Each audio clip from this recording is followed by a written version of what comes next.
Zaituni Nakuya muzadde w'omwana aliko obulemu era nga tumusangidde ng'ali ku ddwaliro erya Capital Center Medical Clinic aleese omwana we okujjanjabibwa.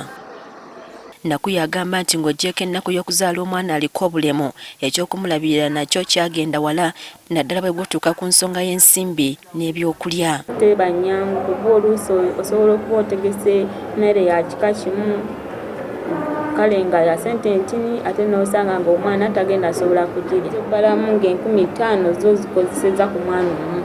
Agamba nti n'obujjanjabi bw'abaana nga bano buzibu nnyo anti buli mwezi yeetaaga emitwalo egisukka mu 3 okusobola okutereeza omwana we kyokka nga abazadde ekika kino tebakola. Tezirabika ate nga n'omusawo sente aba azaagala. Ajja buli lunaku naye twakikola nga buli luvannyuma lwa mu myezi 3 ze tusasuliramu sente ezo. Tezisasula buli lunaku emitwalo 9.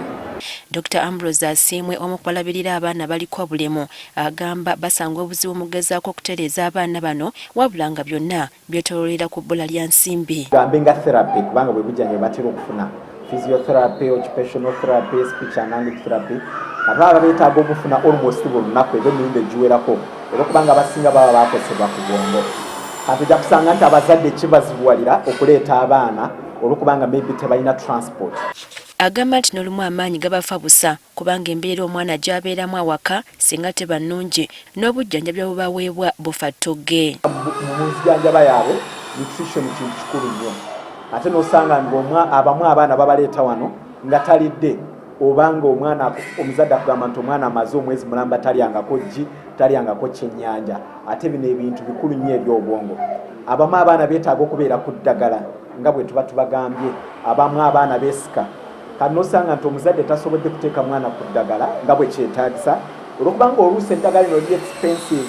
Minisita w'abantu abaliko obulemu Hellen Asamo agamba nti Minisitule etandise okwogerezeganya n'ebekikwatako okulaba nga abazadde b'abaana abaliko obulemu bakwasibwako naddala mu nsonga z'ebyensimbi. So as a ministry we have come up with an idea to come up with a proposal which we are going to share with our partners and see how we can support this idea, and we are doing this in collaboration with UNICEF. Okusinziira ku minisita olw'okuba abazadde b'abaana bano tebakola okulabirira abaana baabwe musalaba gwennyini. I want to use the example of nodding disease in northern Uganda. The parents cannot do any work. They have to keep these children. They have to be there all the time to take care of these children because of the multiple disabilities. Abazadde n'abalabirira abaana bano bagamba nti gavumenti yalwawo dda kubanga embeera gye bayitamu nzibu nnyo nga n'ekisinga obukulu kwe kubafunira ekyokukola.